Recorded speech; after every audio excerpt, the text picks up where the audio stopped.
सहजानंद स्वामी महाराज की जय जय जय। धाम धमी मुक्तो की जय जय जय। सर्वगुणातीत सत्पुरुषों की जय जय जय। जे उत्पत्ति तथा स्थिति लय करे वेदो स्तुति उच्चरे। जे नारोम सुछिद्र मानुषमा ब्रह्मांड कोटि हरे।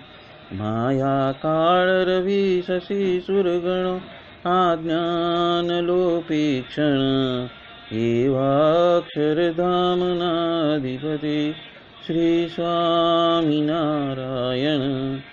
महाध्यानाभ्यासं विदतमजस्रं भगवत पवित्रे सम्प्राप्तं स्थितिमतिवरेकान्तिकवृषे। सदानन्दं सारं परमहरिवार्ताव्यसनिनं। गुणातीतानन्दं मुनिवरमहं नौमि सततम्। साध्यो अष्टांगयोग प्रगट हरितनी प्रीति माटे प्रयत्ने। शोधी वेदांत तत्व सकल ग्रही लिधा जेम सिंधु तिरत्ने। आदि व्याधि उपाधि प्रणत जनतणी ताड़ी कीधी समाधि।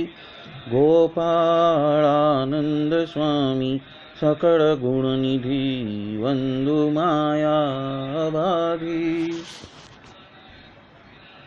वाणी अमृत थी भरी मधुसमी संजीवनी लोकमा। दृष्टि मां भरी दिव्यता निरतता सुदिव्य भक्तो बधा। हइये हेत भर्यु मीठू जननी सो नेहास्य मुखे वस्यो। ते श्री ज्ञान जियो गिराज गुरु ने निथे नमो भावसु। जेनी अमृत वाणी तो वही रही साक्षात महिमा रूपे। जेनी ब्राह्मी स्थिति अहोलिन करे शुभव्य अक्षर पदे। शरणागत निज अल्प जीव सहुना श्रेयार्थ तत्पर रहे। काका स्नेहल सिंधु दिव्य विभुने हयो तो वंदन करे। स्वामी नारायण सभी भक्तों को सहजानंद स्वामी महाराज की जय जय जय। आज हम गोपालानंद स्वामी की बातें प्रकरण 15वां बड़े सत्पुरुष का महिमा और उनका संग रखने की बातें हैं, उसमें बात नंबर 138वीं ले रहे हैं। गोपालानंद स्वामी बात नंबर 138 में बता रहे हैं कि देश कालादेश ऐसे 8 है और उसमें सभी से संग का जो बल है वो अति अधिक है। क्योंकि जिनको सत्पुरुष का संग होता है वो तो उनका देश कालादेश अच्छा ही हो रहता है, और जिसका असत्पुरुष का संग हो जाता है तो उसका देश कालादेश सब कुछ असत हो जाता है। और पुरुष भी यदि अच्छे सत्पुरुष का निरंतर संग करते रहे तो वो अच्छा और अधिक अच्छा रहने लगता है। और यदि जो देहाभिमानी ऐसे असत्पुरुष का संग करता है तो वो बिगड़ जाता है। तब एक संत ने प्रश्न पूछ लिया, वो सत्पुरुष कब तक सत्संग करते रहना, ऐसे सत्पुरुष का सत्संग कब तक करते रहना।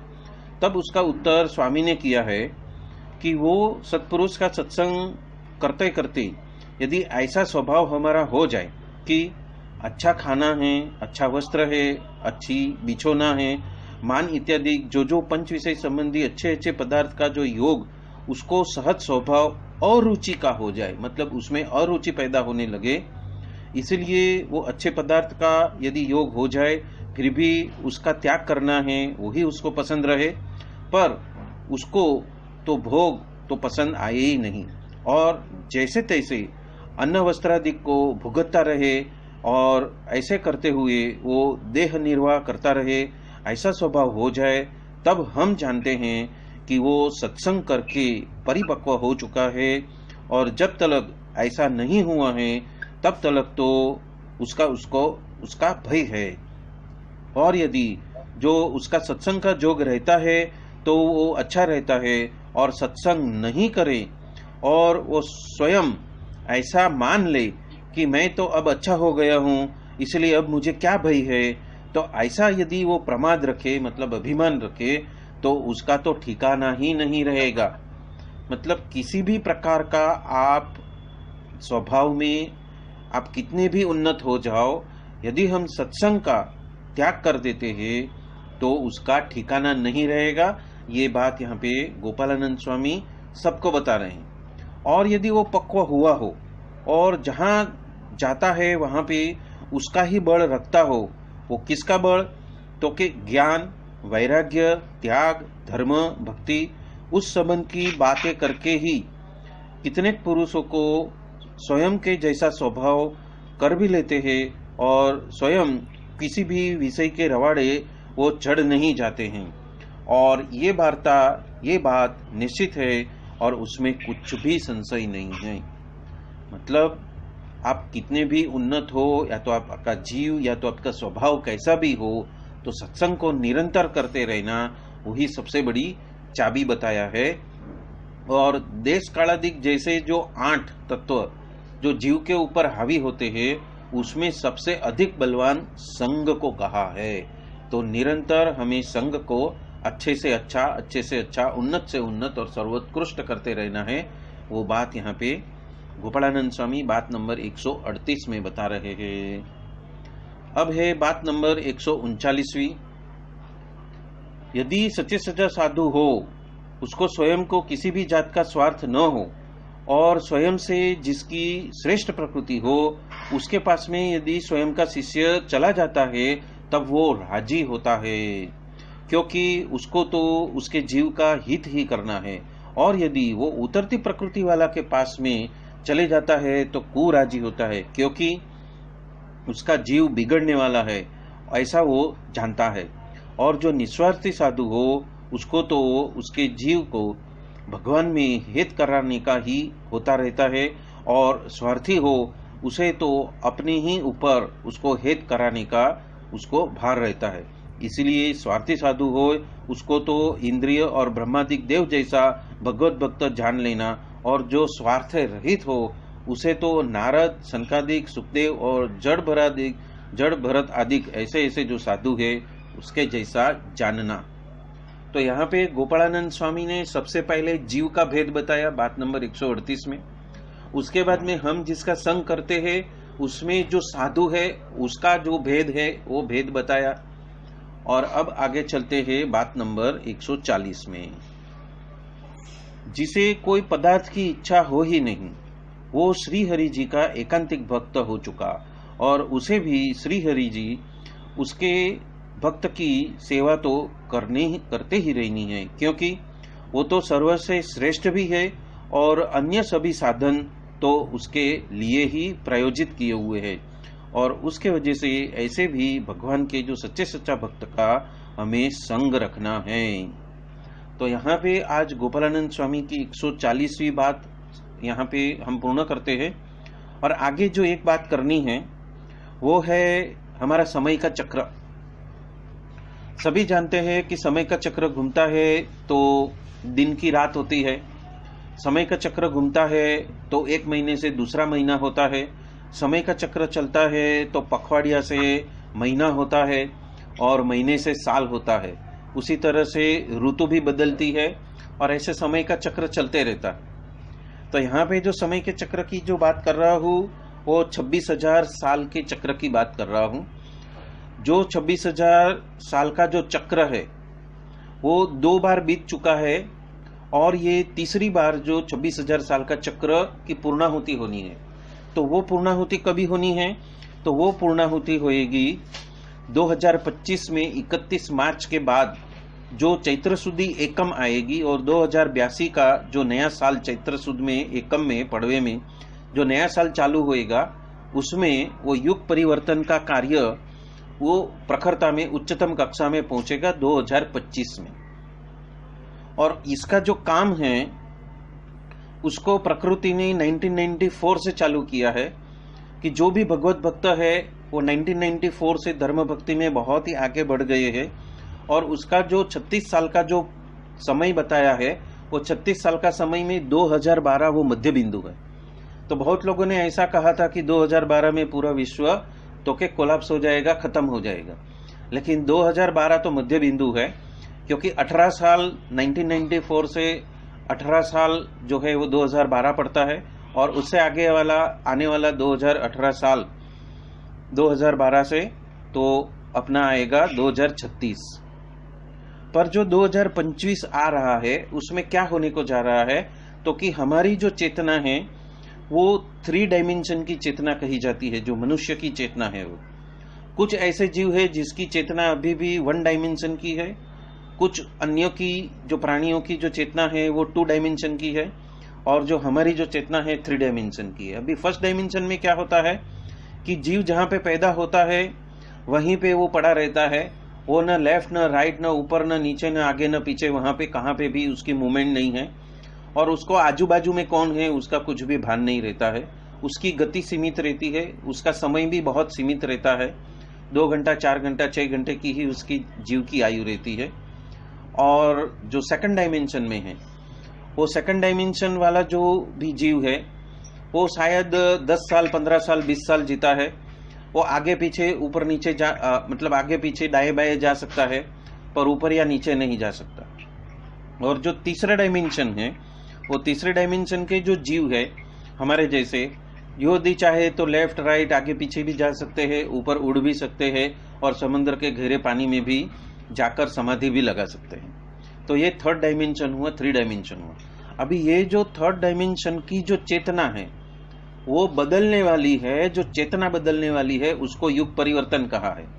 तो युग परिवर्तन का परिणाम क्या होएगा कि सबसे पहले तो जो हम ब्रह्मरूप बनने की जो कोशिश कर रहे हैं, तो उस समय के बाद सभी जीव ब्रह्मरूप हो जाएंगे। यहाँ पे जितने भी जीव है मनुष्य रूप में, जितने भी जीव है वो सभी जीव ब्रह्मरूप हो जाएंगे, वो अपने असली स्वरूप की पहचान करेंगे। और जो ट्रू लव है, जो सच्चा प्रेम है, वो सच्चा प्रेम वो सभी के अंदर और खुद के अंदर एहसास करेंगे। दूसरा बात क्या होएगा कि उसके बाद जो भी यहाँ पे पृथ्वी पे रहेंगे उसकी चेतना इतनी बढ़ जाएगी कि अभी जो मेमोरी पावर 2.2% है वो अधिक से अधिक बढ़ने लगेगा। हमारे ब्रेन की जो कैपेसिटी है या तो न्यूरॉन्स की जो मेमोरी पावर है अभी 2.2% ही है, वो भी आगे बढ़ जाएगी। उसके उपरांत हमारा जो जीवन का जो आयु है वो भी बढ़ जाएगा। और तीसरी बात यह होएगी कि हमारा बुढ़ापा खत्म हो जाएगा, हमारी सारी बीमारियां खत्म हो जाएगी। तो ऐसा युग परिवर्तन आएगा। तो युग परिवर्तन यानी क्या कि 3rd डायमेंशन में हम 4th डायमेंशन में नहीं जाते हुए 5th डायमेंशन में डायरेक्ट चले जाएंगे। और वो कहां पे होने वाली है ये घटना हमारे निहारिका में होने वाली है। निहारिका का जो केंद्र बिंदु, मतलब जिसको गैलेक्टिक सन कहते हैं, वो गैलेक्टिक सन में से 1994 से ऐसे ऊर्जा का प्रवाह चालू हो चुका है कि जिसके वजह से जो जितने सारे सूर्य है हमारे निहारिका के अंदर, ऐसे बहुत सारे सूर्य है, जिसमें से 200 सूर्य के पास में हमारे पृथ्वी जैसी ग्रहमाला है, वो सभी के अंदर वो ऊर्जा प्रसारित हो रही है और वहां पे दिव्य चेतनाएं आ रही है। तो सन 2000 के बाद में ऐसी दिव्य चेतनाएं आई है जो अभी बच्चों के रूप में है, उसको इंडिगो बच्चे या तो रेनबो बच्चे कहते हैं। और वो ये ऊर्जा को इतनी ऊर्ध्व दिशा में लेके जाएंगे कि जिसके वजह से ये पृथ्वी भी ऊर्ध्वगमन में आकर वो 5th डायमेंशन में पृथ्वी शिफ्ट हो जाएगी। और जो व्यक्ति ने गुरु नहीं किया है, या तो सत्संग नहीं करता है, या तो धुन भजन नहीं करता है, या तो ध्यान मेडिटेशन के समाधि की स्थिति में नहीं पहुंचा है, उसमें से कोई भी व्यक्ति ये 5th डायमेंशन में जाने के पहले ही इस ब्रह्मांड में से निष्कासित कर दिया जाएगा। और यदि वो 3rd डायमेंशन में ही रहना चाहता है तो ऐसे अन्य ब्रह्मांड है जहां पे थर्ड डायमेंशन चलता है वहां पे ही उसको निष्कासित कर दिया जाएगा। पर जो लोग जिन्होंने गुरु किया है, आध्यात्मिक गुरु, सिर्फ गुरु नहीं, आध्यात्मिक गुरु किया है, जो धुन भजन करते हैं, जो अखंड भगवान में विश्वास रखते हैं, गुरु भक्ति करते हैं, और यदि ध्यान समाधि भी करते हैं, तो उनकी चेतना इतनी बढ़ जाएगी, इतनी बढ़ जाएगी, इतनी बढ़ जाएगी को संपूर्ण ब्रह्मांड ही उस चेतना को ऊपर उठाने में कार्य करेगा। उसमें जीव का क्या रोल है कि जीव उस वक्त यदि धुन भजन या तो ध्यान मेडिटेशन ज्यादा करेगा तो वो ऊर्जा वो पृथ्वी में पास कर सकेगा, और उस ऊर्जा को पास करने के लिए ही बहुत सारे सदगुरु इस पृथ्वी पर आ चुके हैं 1982 के बाद में, और वो संपूर्ण पृथ्वी पे विचरण कर रहे हैं। चाहे वहां पे म्लेच्छ रहते हो, चाहे अधर्मी रहते हो, फिर भी वहां पे अमेरिका है, यूरोप है, अफ्रीका है, ऑस्ट्रेलिया है, वहां पे ऐसे देशों में वो पहुंच गए हैं, और पहुंच के वो ऐसे दिव्य आत्माओं को यहाँ पे नीचे लाकर आए हैं कि जो इस दिव्यता को इस धरती में, इस धरती की चेतना को उठाने में मदद करेंगे। और इसीलिए बहुत सारे धर्मगुरुओं के शिष्य अनेक देश में जाते हैं, वहां पे स्थापित होते हैं, और वहां पे धुन भजन ध्यान या मेडिटेशन करते हैं।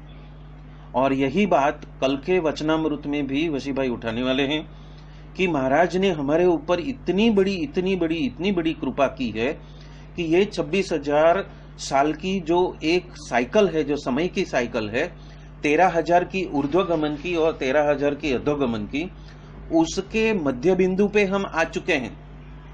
और वो मध्य बिंदु है 31 मार्च 2025, यानी कि एक फर्स्ट जो पड़वा है चैत्र शुद्धि एकम 2082 में। तो जो लोग जिन्होंने गुरु नहीं किया है, या तो जो लोग धर्म कर्म में मानने वाले नहीं हैं, या तो जो ध्यान मेडिटेशन नहीं करते हैं, जो लोग गुरु की आज्ञा का पालन नहीं करते हैं, उनके लिए ये पूरा आने वाला जो 1.25 साल है वो बहुत ही कष्टप्रद होने वाला है। क्योंकि जैसे जैसे चेतना बढ़ेगी ऐसे ऐसे सफाई बढ़ेगी, और जैसे जैसे सफाई बढ़ेगी वैसे वैसे सुसुप्त अवस्था में पड़े हुए 99% जो डीएनए की जो चेन है, वो डीएनए की चेन में बदलाव आएंगे, और वो बदलाव के दरमियान हमारे अंदर जितनी भी खामियां होगी, उस खामियों को दूर करने के लिए वो रोग के रूप में या तो मानसिक अस्वस्थता के रूप में वो बाहर आएगी। मतलब शारीरिक अस्वस्थता भी आएगी और मानसिक उत्पीड़न भी आएगा, और उसके वजह से कुछ पागलपन भी खड़ा हो जाएगा। और उसको कॉम्बैट करने के लिए हमारे पास में एक ही हथियार है, श्री गुरुदेव चरणार्पणमस्तु, श्री गुरुदेव शरणम, श्री गुरुदेव शरणम, श्री गुरुदेव शरणम। तो हम कल की वचनामृत के लिए हम प्रस्तुत हो जाए। आने वाला समय क्या पृथ्वी पे बदलाव लाने वाला है, उसके बहुत सारे वीडियो मैंने दिए हुए हैं व्हाट्सएप ग्रुप में, और जिन्होंने उसका स्टडी नहीं किया है वो स्टडी करने लगे।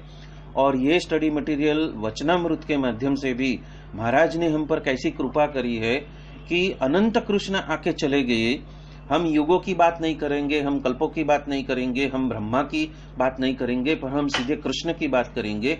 कितने कृष्ण यहाँ पे आके चले गए, कितने भी दत्त भगवान यहाँ पे आके सिद्ध जगत से आके चले गए, पर ये जो 4 चरण हैं, ये जो 4 चरण है, युगल उपासना है, अक्षर पुरुषोत्तम की उपासना है, वो ऐसे मूल, ऐसे जो पूर्ण पुरुषोत्तम और गुणातीतानंद स्वामी जैसे अक्षर मुक्त, अक्षर ब्रह्म इस धरती पे नहीं आए हैं, वो इस वक्त आए हैं। और हम इतने लकी है कि हमारे सौभाग्य का पार नहीं है। और उस सौभाग्य को समझते हुए आने वाले समय में हम जितनी यूनिटी में रहेंगे, मतलब जितनी एकता में रहेंगे, जितने ध्यान भजन और सत्संग में डूबे रहेंगे, उतनी ही हम हमारे अंदर से निकलने वाला जो ज्योति का प्रकाश है, या तो जो ब्रह्म रूपत्व की जो ऊर्जा है, वो अन्यों को प्रसारित कर सकेंगे, और पृथ्वी में भी हम उसको उतार सकेंगे।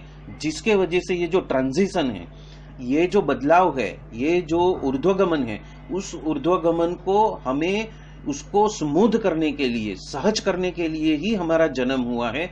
कहा है ना कि महाराज जब आए हैं तो वो स्वयं अपने साथ में अक्षर मुक्त गुणातीतानंद स्वामी को और अपने साथ में अनंत पार्षदों को लेके आए हैं। तो हम सब ऐसे पार्षद हैं जो उनके साथ में आए हैं और ये युग परिवर्तन करने के लिए आए हैं। और उस युग परिवर्तन में क्या क्या शिष्य के रूप में जरूरी है और क्या क्या हमारी ड्यूटी है, क्या क्या हमारी फर्ज है और क्या क्या हमें समझना है, उसी के लिए ये वचनामृत की सीरीज भरत भाई, वसी भाई और दिनकर भाई ने 1 साल पहले ही चालू कर दी है।